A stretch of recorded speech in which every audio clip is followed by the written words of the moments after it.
last snow of the New England winter has melted away. The soft April breeze touches the woods and fields and streams, and a new life stirs within them. The Canada plum has already blossomed and signaled the start of spring, and spring is the beginning of many things. It's the time to do a little pleasant research into the mysteries of the pond that looks so calm on the surface, but teems with a half-hidden life of its own.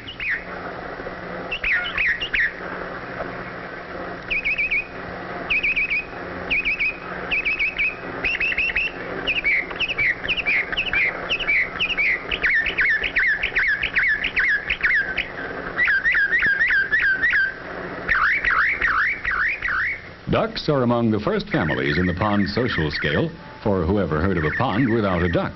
She's busy at her endless task of searching for food. Not for her growing family, but for herself. Her babies at home will have to fend for themselves until they're big enough to journey with her. Well, there doesn't seem to be much of a food selection among the lily pads. Perhaps she'll do better if she tries among the marsh marigolds. They're one of the first wild flowers of spring, and with any luck, they should be crawling with nice, fat insects. In the meantime, there's quite a lot of activity going on at home. Sharp little egg, and with little fragments of shell sticking to the natal down.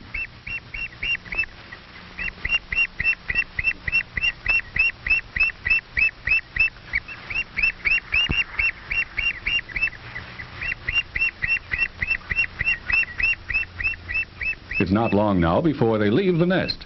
After trying out their slightly unsteady legs, they venture into the pond for their first swimming lesson. The dictionary calls this marsh grass Ecorus calamus. People call it sweet flag. It's a common marsh plant, as common as the cattails that grow tall and thick on the edge of the pond. If you search long enough among the cattails, you might find the cleverly concealed nest of the red-winged blackbird.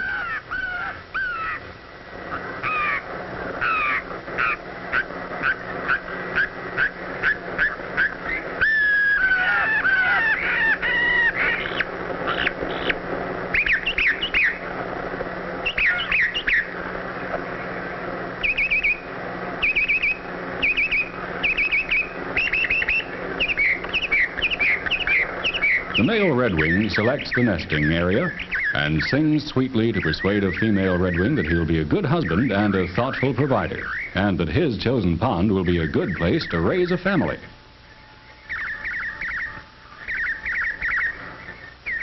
In the course of a season, the redwing couple will raise several broods, building a new nest for each.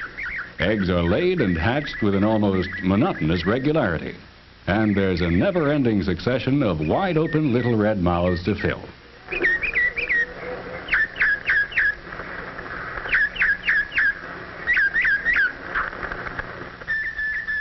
You will have to move quietly here. There's a loon nesting in the cattails, and she won't like being disturbed. Oh, she's seen us, and the camera captures her in slow motion as she takes off. Listen to the call of the loon.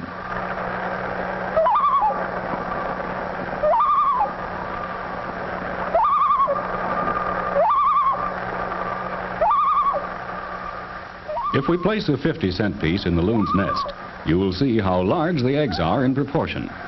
The loon is the largest of all the diving birds. In a nearby nest, we see a newly hatched loon busily demonstrating how he got out of his shell. You will see on the tip of his beak a little nodule which is called the egg tooth. The shell-bound loon, like other little birds, uses it as a tool to chisel his way out.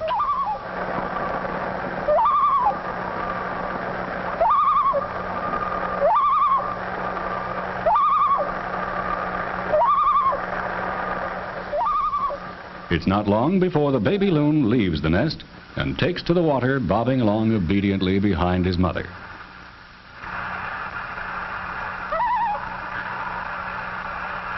The nest of the Virginia rail is carefully hidden in a tussock of grass growing out of the water. The rail is a wading bird and feeds on aquatic bugs and the larvae of the dragonfly. The baby rail looks rather ungainly as he struggles out of his shell, but he'll improve when his down dries off.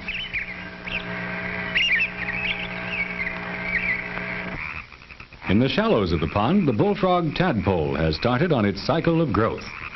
At first, it bears a rather strong resemblance to a fish, but as time goes by, the little bumps on his body develop into legs. The tail is gradually absorbed, and he becomes a frog.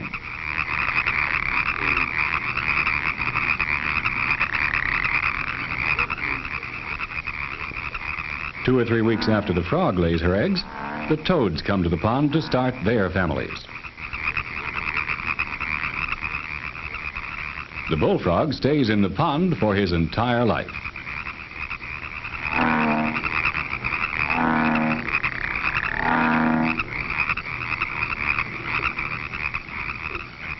The adult toad spends most of his life on land, but when spring comes, he returns to the pond for the mating season.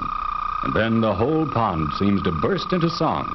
Toad competes with toad to attract the females, and either the loudest voice or the loveliest song wins the fairest mate.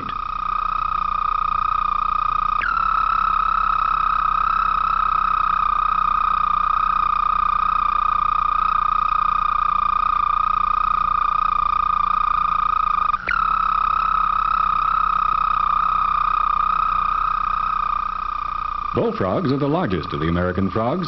It's quite a trick to catch one, since they jump very quickly and sometimes make leaps of from 8 to 10 feet long.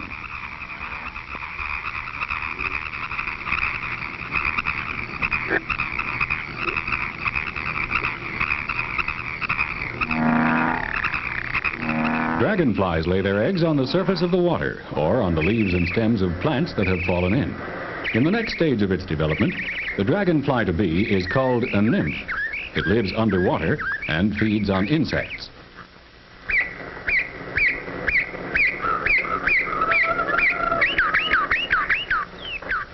There comes a day when the full-grown nymph crawls onto the flower stem and slowly pulls itself out of its larval skin.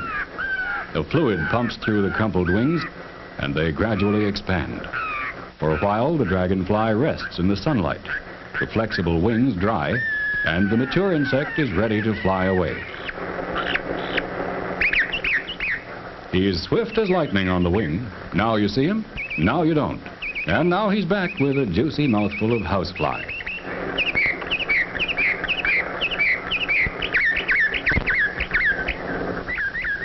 Resting for a while beside its newly discarded larval sheath is the damselfly. It belongs to a suborder of the general dragonfly group and is smaller and slower than the common dragonfly.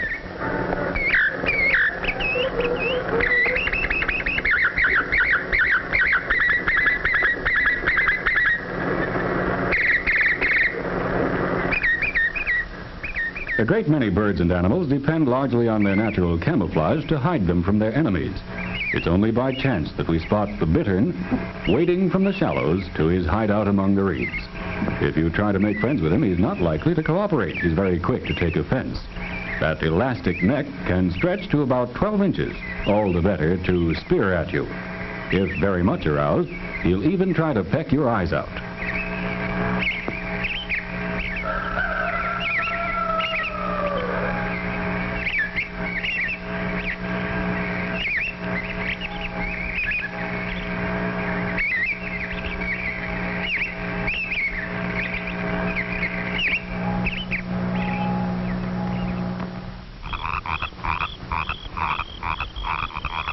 If you ever want a turtle for a pet, stay clear of this one. The snapping turtle is easily the largest and most vicious of the freshwater turtles, a powerful and aggressive fighter whose head can move like lightning.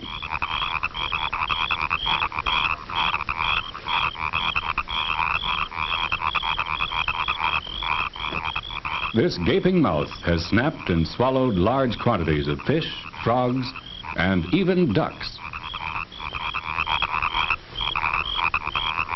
The painted turtle is very much smaller and not at all aggressive. It may even be considered beneficial since it gobbles up great numbers of the more irritating insects, chiefly flies. The fallacy persists that turtles, when placed on their backs, are unable to turn themselves over. But as you see, they can.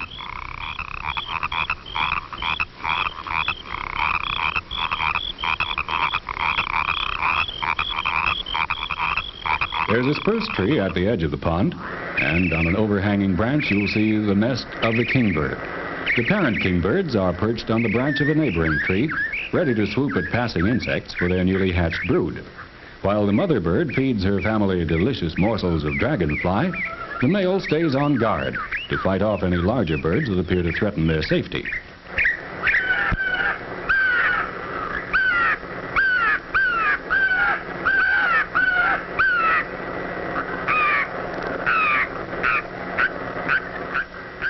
After wintering in Florida, chipping sparrows return to their northern homes in early spring to eat up weed seeds and tiny tent caterpillars, which makes them very popular with the farmers.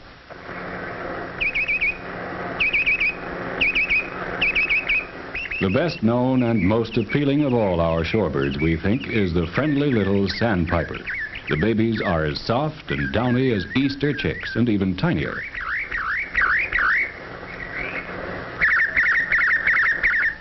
The young ones leave the nest almost as soon as they're hatched.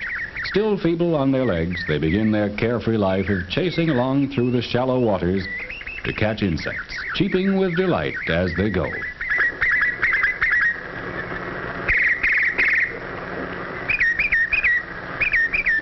New England days grow longer now, and summer comes to the pond. But spring is never really over.